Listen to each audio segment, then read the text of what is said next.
And on that note, Xavier, as extra unemployment benefits come to an end, so does the pause on evictions. That's one of the day's other big stories.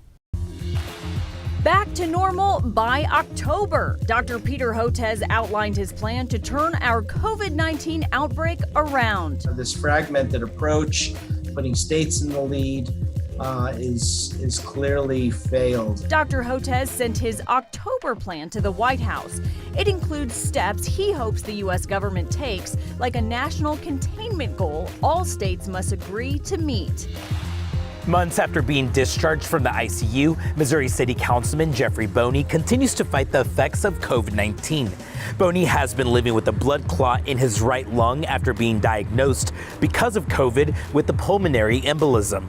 Health experts say more serious side effects like what Boney is going through are possible.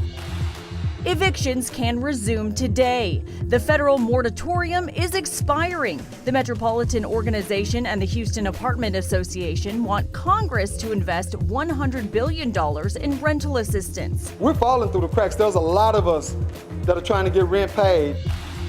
The Astros home opener is today, but this season will look very different. With no fans allowed inside the stadium, it's having huge impacts on restaurants and bars around Minute Maid Park. Some places aren't even opening at all. Others, though, hoping they can make up that lost money by having fans watch their game at their bars. And those are the big stories on this Friday morning.